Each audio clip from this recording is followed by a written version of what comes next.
Bien, bonjour tout le monde, bienvenue dans ma cuisine.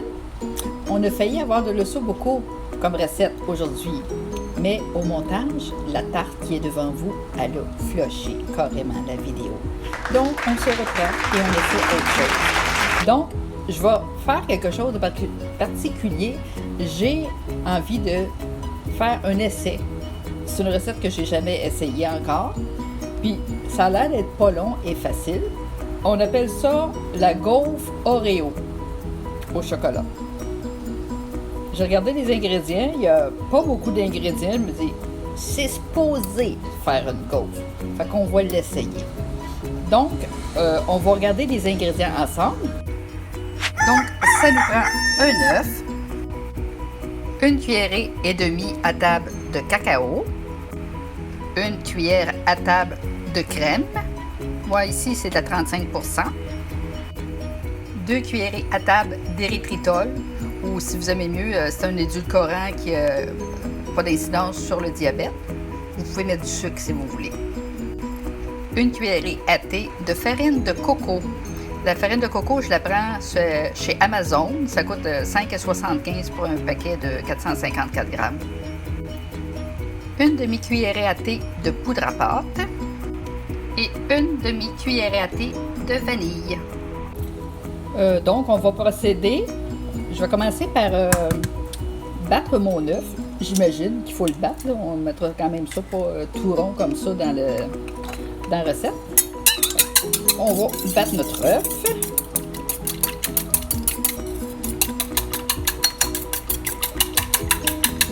Ensuite, je vais ajouter mon érythritol ou mon sucre. On a l'habitude de toujours battre les œufs parce qu'il n'y a pas tant de méthodes que ça. Là. On dit tout pitcher dans le plat puis de faire ça dans le gaufrier. On va voir ce que ça donne. Donc, je bats mon œuf. Je vais rajouter mon cacao.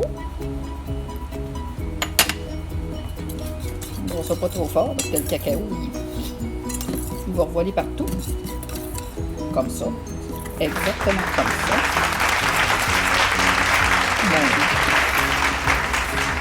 Donc, on va y aller mollo.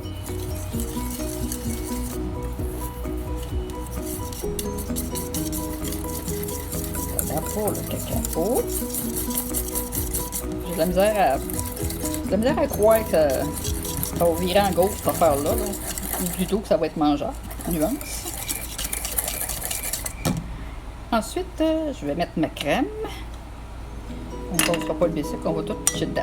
La farine de coco, la poudre à pâte et la vanille.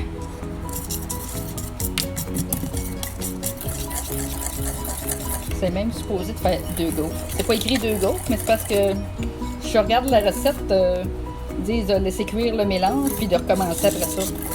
Mais, en tout cas, on verra. Regarde. Bon, et quand même, ça a une belle consistance.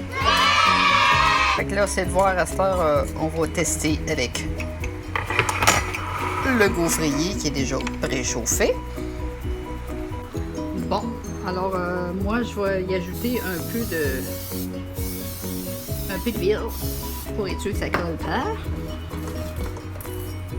Et comme mon gaufrier il est double, on va y aller tout de go, des deux côtés à la fois. Et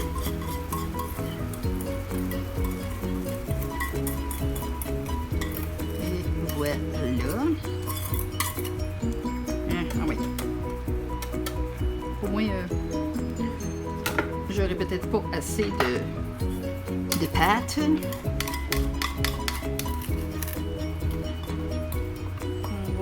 Donner tout ce qu'on est capable. Et au yob, si ça marche pas, ça sera pas. Si tant pire. Alors, on laisse cuire ça et je vous reviens dans pas long. Bon, c'est prêt. Ah ben, comme beef, ça fait des gaufres pour vrai.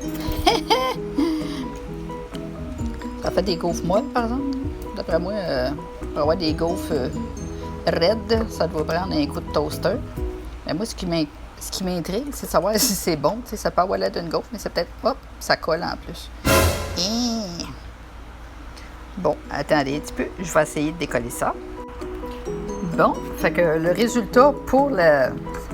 C'est quand même assez concluant pour la texture. C'est sûr que c'est moellette. Là. Je m'attendais pas à avoir de quoi de raide. Et on va y goûter à cette heure. Bon, ben, c'est le test ultime. Est-ce que c'est mangeable? Ça, c'est l'autre histoire. Hey, ça goûte les petits gâteaux. C'est bon. Ah ben, maudit. Fait que, je vous donne une belle petite recette. Je vais pouvoir vous la donner, celle-là, et non la flusher. Si ça n'avait pas été mangeable, je ne vous l'aurais pas donnée. Mais oui, c'est bon. Ça goûte littéralement les petits gâteaux. Puis ça, on peut servir ça carrément avec un gros tas de crème fouettée puis des fraises dessus. Les manger comme ça, c'est super bon. Fait que, la madame est bien contente. À défaut d'avoir flushé son ossobuco, ben, vous allez avoir une belle petite recette de gaufres facile. Je parle la bouche pleine. C'est très bon. Je doutais qu'avec une seule cuillerée à thé, j'ai pas dit à table, une seule cuillerée à thé de farine de coco, ça a fonctionné. Wouhou! Fait que, belle petite recette à mettre dans mes préférés. Alors, ben merci beaucoup quand même de regarder cette vidéo pour ceux qui la regardent. Puis dites-moi-le si vous l'essayez, là. Dites-moi-le. Dites-moi-le. Donnez-moi vos commentaires. En tout cas, moi, je l'ai essayé live. Ça n'aurait probablement pas eu lieu si mon ossobuco n'aurait pas été flushé. Mais en tout cas, ben, j'espère que vous avez aimé ça pareil. Puis on se revoit dans une prochaine vidéo que je vais essayer de ne pas flusher la prochaine fois. Fait que, à la prochaine! Bonne journée! Bye bye!